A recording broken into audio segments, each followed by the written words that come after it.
شهر رمضان الذي أنزل فيه القرآن هدى للناس وبينات من الهدى والفرقان. رمضان کا مہینہ وہ بابرکت مہینہ ہے جس میں یہ قرآن پاک اتارا گیا، جو لوگوں کے لیے سراپا ہدایت اور روشن نشانیوں کی حامل کتاب ہے. قرآن کریم نے اپنا تعارف ہدی للناس وبینات، لوگوں کے لیے سراپا ہدایت اور روشن نشانیوں کی حامل کتاب سے کرا کر اپنی دائمی اور آفاقی حیثیت کو اجاگر کیا ہے کہ وہ کسی خاص قوم یا نسل یا طبقہ یا علاقے کے لیے نہیں ہے، بلکہ کرۂ ارضی کے تمام انسانوں کے لیے ہدایت ہے. کتاب زندہ قرآن حکیم، حکمت اولا یزالست و قدیم، قیامت تک آنے والی نسلوں کے دکھوں کا مداوا اس ایک کتاب قرآن مجید کے اندر رکھ دیا گیا. اور پھر قرآن کی حفاظت کا یہ وعدہ ربانی ایسا پورا ہوا کہ شام کے بلند پایا محدث اور مؤرخ علامہ ابن عساکر رحمت اللہ علیہ نے اپنی تاریخ میں یہ ذکر کیا ہے کہ صرف اس امت یعنی امت مسلمہ کو یہ اعزاز حاصل ہے کہ پیغمبر کے علاوہ کوئی دوسرا شخص بھی کتاب اللہ کا حافظ ہوا کرتا ہے، ورنہ پچھلی امتوں میں جتنی بھی کتابیں نازل ہوئی اور جتنے بھی صحف نازل ہوئے صرف پیغمبر ہی ان کے حافظ ہو سکتے تھے. یہ اعزاز صرف اللہ کی کتاب قرآن مجید کو حاصل ہے کہ 7 سال کے بچے کے دل میں بھی قرآن محفوظ ہوتا. ابن عساکر نے اپنی تاریخ میں یہ بھی ذکر کیا کہ حضرت موسیٰ علیہ السلام پر جب الواح تورات کا نزول ہوا اور انہوں نے اس کی تلاوت کی تو بارگاہ رب العزت والجلال میں اپنے مبارک ہاتھوں کو اٹھا کر یہ دعا ارشاد فرمائی، اللہم انی اجد فی الالواح امتا اناجیلہم فی صدورہم یقرؤونہا. اے اللہ، میں نے تورات کے اندر ایک ایسی امت کا تذکرہ پڑھا ہے جن کی انجیلیں یعنی کتابیں ان کے سینوں میں ہوں گی، وہ امت میری امت بنا دیجئے. بارگاہ رب العزت والجلال سے جواب آیا، تلک امت احمد، یہ تو پیارے پیارے حبیب جناب محمد رسول اللہ صلی اللہ تعالی علیہ وآلہ وسلم کی امت ہوگی. یقین کیجئے صرف اس نعمت خداوندی پر ہم خدا کی بارگاہ میں جتنا بھی ہدیہ تشکر پیش کریں کم ہے. کہنے والے نے بالکل بجا کہا ہے کہ شاہوں سے ملا ہے نہ تونگر سے ملا ہے، اللہ کا عرفان اسی گھر سے ملا ہے. اوروں کو ملا ہے تو مقدر سے ملا ہے، مجھ کو تو مقدر بھی تیرے در سے ملا. اللہ کے اس پاک کلام میں یہی عجیب و غریب تاثیر ہے کہ جس کا رشتہ قرآن پاک سے جڑ گیا گویا کہ اس نے دین و دنیا دونوں جہان کی سعادتیں اپنے دامن میں سمیٹ لی. چنانچہ جس فرشتے پر قرآن اتارا گیا، جس فرشتے کے ذریعے یہ قرآن اتارا گیا اسے افضل الملائکہ کہا گیا، اور جس نبی پر یہ قرآن اتارا گیا اسے افضل الانبیاء والمرسلین کہا گیا، اور جس امت پر یہ قرآن اتارا گیا اسے خیر امہ اور افضل الامم کہا گیا، اور جس مہینے میں یہ قرآن اتارا گیا اسے سید الشہور کہا گیا، اور جس رات کا انتخاب کیا گیا اسے افضل اللیالی اور لیلۃ القدر کہا گیا. تو کیا مقام ہوگا ان قلوب کا، اور کیا مقام ہوگا ان نفوس کا، اور کیا مقام ہوگا ان سینوں کا جن کے سینوں میں اللہ کے اس پاک کلام کو محفوظ کر دیا گیا. اس لیے پیارے بچوں، عزیز طلبہ، یہاں موجود تمام حاضرین، ابھی تو آپ مہمانان رسول ہیں، لیکن جب آپ تعلیم کا یہ مرحلہ مکمل کریں گے تو آپ کے سر پر العلماء ورثۃ الانبیاء کا تاج رکھا جائے گا، اور پھر آپ کو میدان میں نکلنا ہوگا، اور پھر جب آپ میدان عمل میں قدم رکھیں گے تو آپ کے ذمہ وارث انبیاء ہونے کے ناطے تبلیغ کی ذمہ داری بھی ہوگی، تعلیم کی ذمہ داری بھی ہوگی، تفہیم دین اور تفہیم شریعت اور ابلاغ حق کی ذمہ داری بھی ہوگی، اور جن ذہنوں میں شکوک و شبہات موجود ہیں ان شکوک و شبہات کو دور کرنے کی بھی ذمہ داری آپ کے ذمہ ہوگی. اس لیے یہ مشقیں اور یہ محنتیں اسی لیے ہو رہی ہے کہ آپ تیار ہو جائیں اور آپ پوری قوت کے ساتھ اور پوری بصیرت کے ساتھ اور مؤثر اسلوب کے ساتھ اور پرکشش لہجے کے ساتھ اور دلوں میں اتر جانے والے الفاظ و انداز کے ساتھ اپنی بات رکھے تاکہ حق مخاطب کے ذہنوں میں بیٹھ جائے اور جو پیاسے ہیں ان کی پیاس بجھ جائے. اس لیے یہ بہت مبارک محنت ہے، بہت قابل قدر کام ہے، اور اس پر آپ ہر اعتبار سے مبارکباد کے مستحق ہیں. دوسری بات جو بہت مختصر سے وقت میں مجھے عرض کرنی ہے وہ یہ ہے کہ دور موجود علمی ترقی کا دور ہے، سائنس اور ٹیکنالوجی کا دور ہے، مقابلہ جاتی دور ہے۔ ان حالات میں وہی قوم یا افراد بامراد، کامیاب، باعزت اور سرخرو ہو سکتے ہیں جو علمی اعتبار سے، ایجوکیشن اور نالج کے اعتبار سے اپنا تفوق اور اپنی برتری دوسروں پر ثابت کر سکتے ہو۔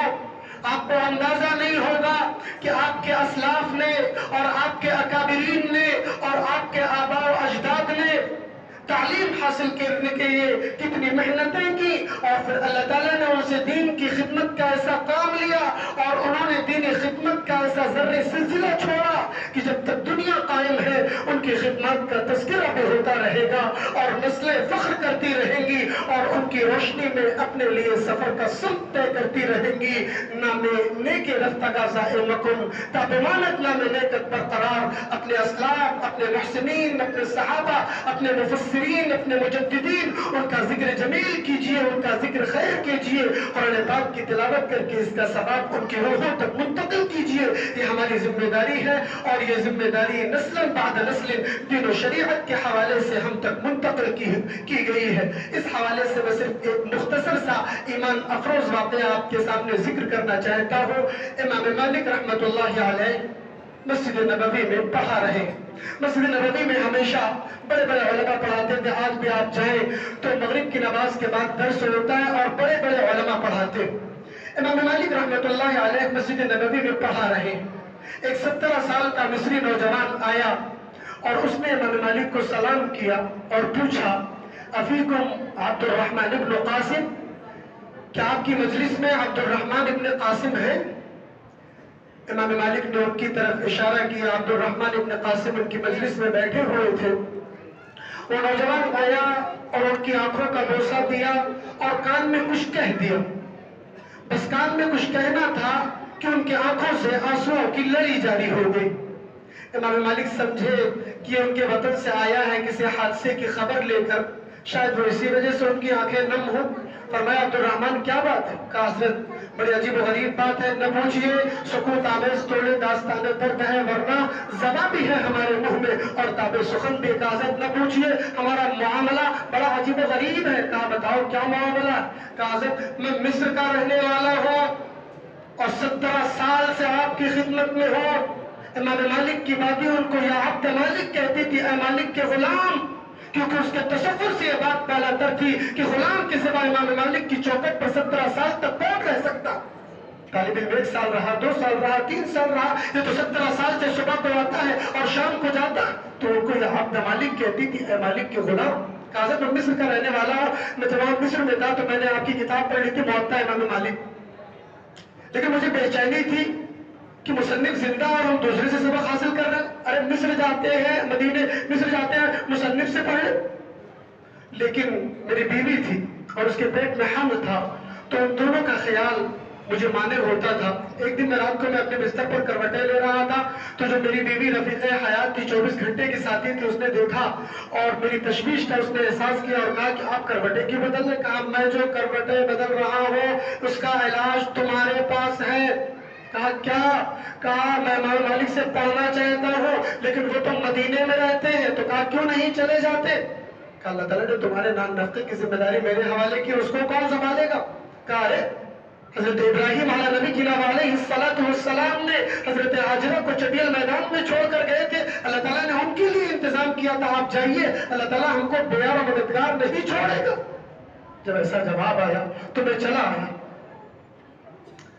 1 سال رہا، 2 سال رہا، 3 سال رہا، منہومان لا یشبعان۔ 2 پیاسے ایسے ہیں جو کبھی سیراب نہیں ہوتے، ایک علم کا پیاسا اور دوسرا مال کا پیاسا۔ میں چلا آیا اور 17 سال اس حال میں گزر گئے۔ اس دوران بچہ ماں کی پیٹ سے ماں کی گود میں آیا، اس کا زمانہ شیرخواری گزرا، بچپن بیتا، بالغ ہوا، یہاں تک کہ کمایا اور اس پر حج فرض ہوا۔ تو جب وہ حج کے لیے آنے لگا تو اس کی ماں نے کہا بیٹا جب مدینے جاؤ گے تو تمہارے ابا امام مالک کے یہاں مجلس میں ملیں گے، ان سے دعائیں لینا۔ ان کی خیریت لے کے آنا. یہ 17 سال کا بچھڑا ہوا لخت جگر ہے جو پہلی بار ملا ہے. دل ہی تو ہے جسم کو خش آج سے بھر کر آئے کیوں, روئیں گے ہم 1000 بار, کوئی ہمیں ہنسائے کیوں. یہ تھا مسلمانوں کے اندر تعلیم کا بلبلہ. آپ انہیں اکابرین کے جانشین ہیں اور آپ کو بھی دنیا کے اندر ایک مقام بلند پیدا کرنا ہے. امت کو ایسے محافظین کی ضرورت ہے جو اس کار خیر کو سنبھال سکے. تیسری اور آخری بات اور سب سے اہم بات, اور بہت مختصر سے وقت میں عرض کروں گا. پیارے بچوں اور عزیز طلبہ, کوئی بھی کام اور کوئی بھی مشغلہ اور کوئی بھی مقصد انہما کے کامل کے بغیر حاصل نہیں ہوتا. آپ علم کے جس مرحلے میں لگے ہوئے ہیں, اپنی نیتوں کے اخلاص کے بعد جب تک 2 باتوں کا اہتمام آپ نہیں کریں گے, علم کا نور آپ کی سینوں تک منتقل نہیں ہوگا. ایک تو مکمل انہماک, اور دوسرے اپنے پڑھانے والے اساتذہ کے تعلق سے دل کی گہرائیوں سے عقیدت و محبت اور احترام کے جذبات. وہ طالبان علوم نبوت جن کو انہما کے علم حاصل نہ ہو اور جن کی توانائیاں علم کے بجائے دوسرے مشغلوں میں خرچ ہوتی ہوں, اور جن کے دلوں میں اپنے پڑھانے والے اساتذہ کے تعلق سے سچا جذبہ احترام نہ ہو, سچی عقیدت نہ ہو, وہ سب کچھ ہو سکتے ہیں, وہ اعلیٰ نمبرات بھی لا سکتے ہیں, وہ اپنے آپ کو شہرت کی منزلوں تک بھی پہنچا سکتے ہیں, لیکن خدا کی قسم کھا کر یہ بات کہی جا سکتی ہے کہ اللہ تعالیٰ کبھی بھی ان کے علم کو بافیض نہیں بناتا. وَلَن تَجِدَ لِسُنَّةِ اللَّهِ تَبْدِيلًا وَلَن تَجِدَ لِسُنَّةِ اللَّهِ تَحْوِيلًا. یہ اللہ کی سنت ہے اور اللہ کی سنت میں کبھی بھی کوئی تبدیلی نہیں آیا کرتی. یاد رکھیے, علم سینوں سے سینوں میں منتقل ہوتا ہے, علم کتابوں سے سینوں میں منتقل نہیں ہوتا. اگر علم کتابوں سے سینوں میں منتقل ہوتا تو پھر اساتذہ کی اس ٹیم کی کوئی ضرورت باقی نہ رہتی, اور پھر تو تورات کے ساتھ حضرت موسیٰ کی, اور انجیل کے ساتھ حضرت عیسیٰ کی, اور زبور کے ساتھ حضرت داؤد کی, اور قرآن پاک کے ساتھ پیغمبر عظیم محمد عربی صلی اللہ علیہ وسلم کی بھی ضرورت باقی نہ رہتی. لیکن اللہ تعالیٰ نے کتابوں کی شکل میں علوم اتارے اور انبیاء کی شکل میں معلمین اتارے, اور اس طرح یہ قانون دنیا کے سامنے رکھا کہ علم من الصدور الى الصدور ومن القلوب الى القلوب, دلوں سے دلوں میں منتقل ہوگا, سینوں سے سینوں میں منتقل ہوگا. اعتقاد رکھنا پڑے گا, احترام کرنا پڑے گا, تعظیم کرنی پڑے گی, غلام بننا پڑے گا ان کا جو آپ کو علم سکھاتے ہیں اور جو آپ کے سینوں تک علم منتقل کرتے ہیں. سیدنا حضرت علی مرتضی کرم اللہ تعالی وجہہ کا یہ فرمان نہ جانے کتنی مرتبہ آپ کے کانوں میں سنا ہوگا, انا عبد من علمنی حرفا, میں شخص کا غلام ہوں جو مجھے ایک حرف سکھائے. مورخ یہ جگہ دیتا نہیں, تاریخ عالم میں بڑی قربانیوں کے بعد پیدا نام ہوتا.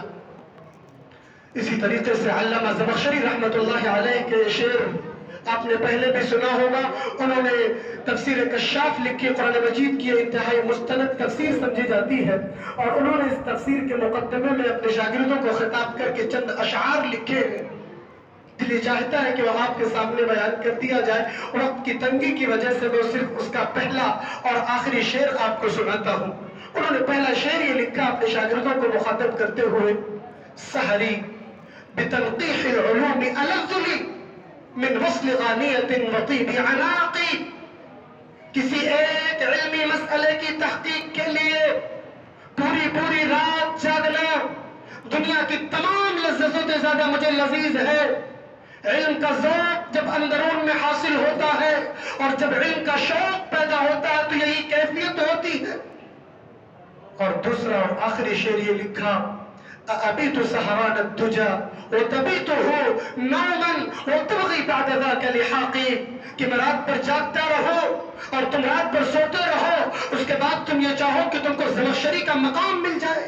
خیالست و محالست و جنورت, سو کر اور غفلتوں کے ساتھ آپ علم کا مقام بلند پائے, یہ کیسے ممکن ہے؟ اس لیے طے کیجئے کہ آپ یکسو کریں گے اپنے آپ کو تعلیم حاصل کرنے کے لیے, اور اس بڑے نظام کی قدر کیجئے, اور اس کی نعمت ان بچوں سے پوچھئے جن کو ایسی درسگاہوں کا سایہ نہیں ملتا. اپنے وقت کا ایک ایک حصہ کارآمد بنائیے. الوقت اسمن من الذهب، وقت سونے سے بھی زیادہ قیمتی ہے، اور وقت ہی وہ دولت ہے جسے اگر ضائع کر دیا جائے تو کبھی افسوس ملنے کے سوا کوئی چارہ نہیں رہتا. غنیمت سمجھیے اس نظام کو، غنیمت سمجھیے اس نعمت کو، غنیمت سمجھیے اس سعادت کو. اپنے سینے کو علوم نبوت سے فیضیاب بنائیے، اپنے باطن کو نور تقوی سے مزین کیجیے، اور اپنی جوانی کو طلاقت و فصاحت اور بیان کی قوت کے ساتھ دین کی خدمت اور دین کی دعوت کے لیے تیار کیجیے. اللہ رب العزت اس پروگرام کو حسن قبول عطا فرمائے، اور جن اساتذہ کرام نے اور جن منتظمین کرام نے اس پروگرام کو ترقی دینے میں اور اسے اوج کمال تک پہنچانے میں اپنی سرپرستی کے ذریعے آپ کا تعاون کیا ہے، اللہ رب العزت ان کو اپنی بارگاہ میں بیش از بیش جزائے خیر عطا فرمائے. آمین. وآخر دعوانا ان الحمد للہ رب العالمین.